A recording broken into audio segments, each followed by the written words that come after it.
Hello everyone. Today we are going to continue our topic Salmonella, that is from the Enterobacteriaceae. I am Dr. Sharad Deshmukh from SS Jaiswal College, Arjiri Murgaon district, Godhia. Let us continue our the laboratory diagnosis of enteric fever, where the diagnosis of the enteric fever is made by the culture, Vidal test and demonstration of the circular antigen. Among these, we have already completed the culture. The second aspect, we have already started the Vidal test. We have seen about the tube test. And third one, we are also today going to see about the demonstration of the circular antigen. So we have already completed the culture and starting the Vidal test. Now the next part of the Vidal test, that is the slide test, which is commonly used for the rapid diagnosis of the enteric fever. In this case, place one drop of the positive control serum on the reaction circle of the slide, which will serve as a positive control. Then pipette one drop of the isotonic saline on the next reaction circle, which will serve as the negative control. Then you have to pipette the one drop of the patient serum to be tested onto the remaining 4 circles.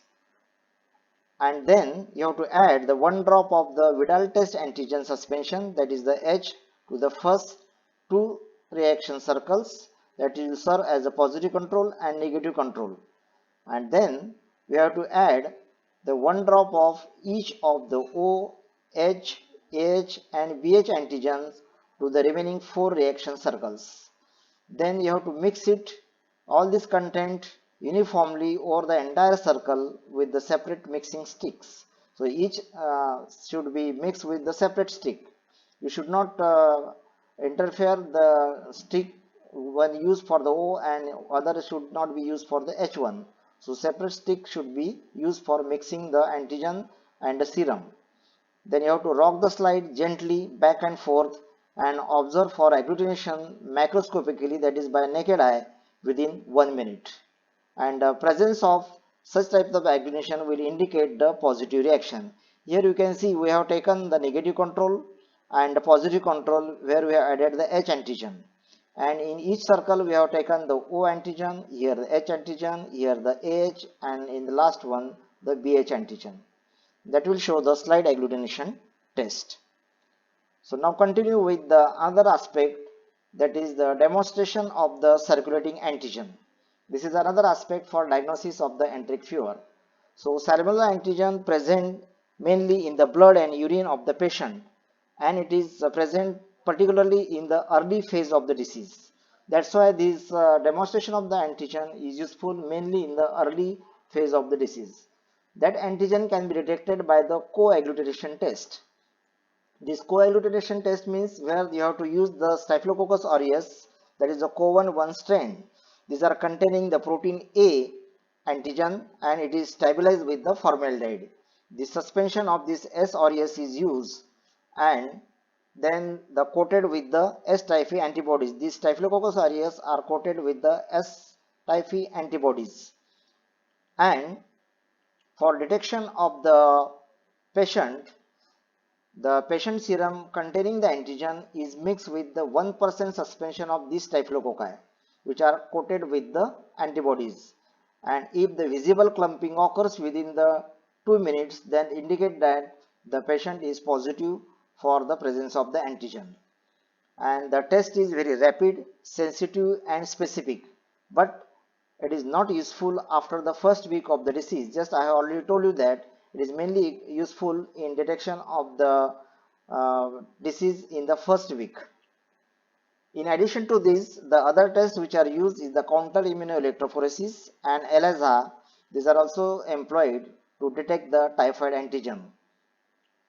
So next we will continue about the other laboratory tests which can be used, such as the total leukocyte count, that is the TLC.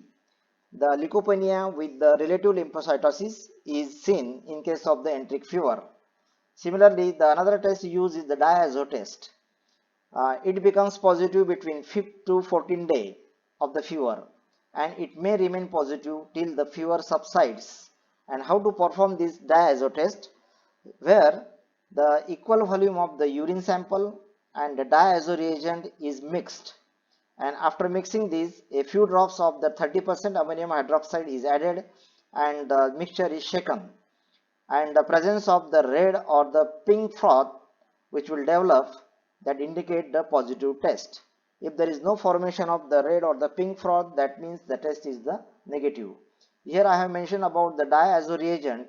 This diazo reagent mainly include the solution A, which contain the sulfonylic acid, concentration H2SO4 and distilled water, while the solution B is the sodium nitrate and the distilled water.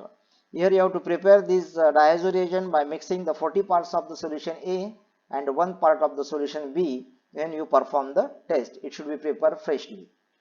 Now we will go to the next aspect in the enteric fever, which is the most important one, that is the diagnosis of the carriers.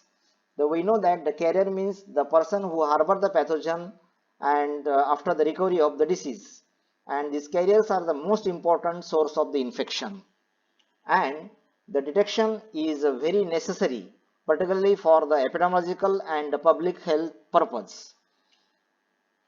In this case, in the enteric fever, about 2 to 3% convalescent carrier and some person may remain as a healthy carriers, and they are continue to excrete the bacilli in their feces from 2 months to up to the year also.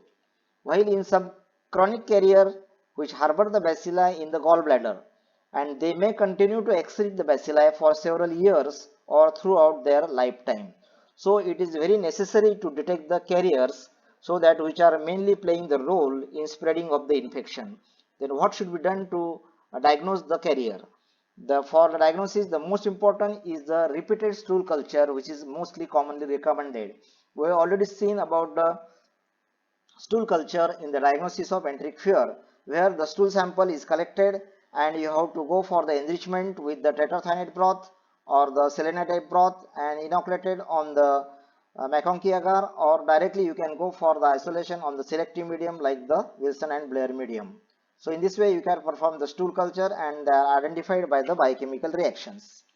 The next aspect in the diagnosis of carrier is the other specimen commonly used, that is the bile or the duodenal drainage, that can also be used for the culture purpose. Secondly, the urinary carriers, they are detected by the repeated urine culture. We have already also seen how to perform the urine culture, that urinary carriers can be detected. Then one of the other aspect is the detection of the VI antibody in the serum. So antibody to VI antigen in the serum that can be detected, and that indicates the carrier state.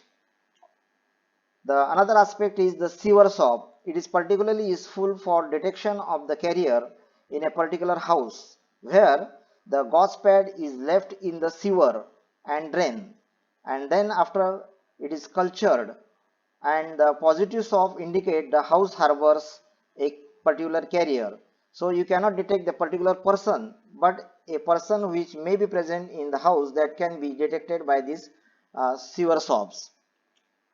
Next one is the filtration of the sewage through the millipore membranes. This is also useful for detection of the carriers, where the sewage is passed through the millipore membranes and it is cultured on the selective medium, that is Wilson and Blair medium. And the presence of the black color colonies or the green color colonies, that indicate the presence of the Salmonella species, and that can be identified by the various biochemical reaction which we have already seen in earlier lecture. So in this way you can also diagnose the carriers, which is necessary for detection to stop the further spread of the disease. Thank you very much.